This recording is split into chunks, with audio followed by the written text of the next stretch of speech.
You and I were talking a little bit backstage, and you were sharing with me a lot of the concerns you have about the border and what you're seeing happen with illegal immigrants across the United States. And I thought I'd give you an opportunity to talk a little bit about that to start off. Sure, because you're talking about moms and you're talking about family, such a big factor for you, just about everything.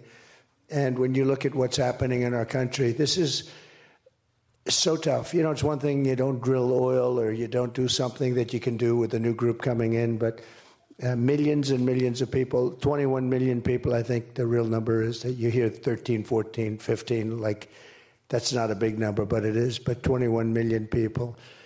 And many of these people are criminals. Many of these people are coming out of the roughest countries in the world, and they're coming from all over the world. They're not just coming from South America. You know, everyone thinks they're coming from like Guatemala, El Salvador. They're coming from Mexico. They're coming from everywhere. We have the dumbest people in history running our country. Okay? The dumbest in history. And we have to get these people. So we brought it back at all. But what's happening to our country is being poisoned, and your schools and your children are suffering greatly because they're going into the classrooms, they're taking the seats, and they don't even speak English. It's crazy. And we saw Terry McAuliffe lose his bid for governor in Virginia. Remember that? Yeah. I actually do remember. And he said famously that he didn't think that parents should be making decisions about what their children were learning in school. And we believe that every parent has a fundamental right to direct the upbringing of their children, right? And that includes their education. So what do you plan to do at the federal level to help us to protect parental rights and education freedom like school choice? Okay, so I like to say that we're the party of common sense. I mean, we're conservative and all of that. Walls are common sense, right? All of the things we're talking about, no men and women sports, no gender operation. I mean, there's these operations, it's crazy. You know, I'm for parental rights all the way. I don't even understand the concept of not being. Thank you. No, but when you see some of the things... Neither do we. When you see some of the things, it doesn't... That's another, you know, like, why would somebody want to have an open war?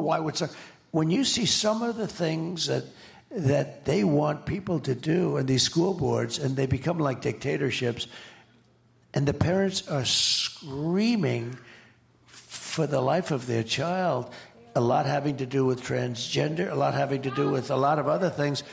You've got to give the parents truly love the kids, okay? Some of these people on the boards, I think they don't like the kids very much, what they're doing. So you have to give the rights back to the parents. And I can't imagine it. Well, okay, this administration has been the opposite. This administration, it's like the FBI goes after the people. That like it's some kind of an insurrection. It's crazy. Sir. They called us domestic terrorists, President Trump, for speaking out at school board meetings. Well, we'll change that on the first day, I promise you that. We thank you for your time today, spending time with us. I want to tell you, Moms for Liberty is a nonpartisan, nonprofit organization. And we only endorse in school board races. But I want to tell you personally, sir, that I endorse you for president of the United States. Thank you, Tiffany. That's very nice. Wow. I didn't even expect that.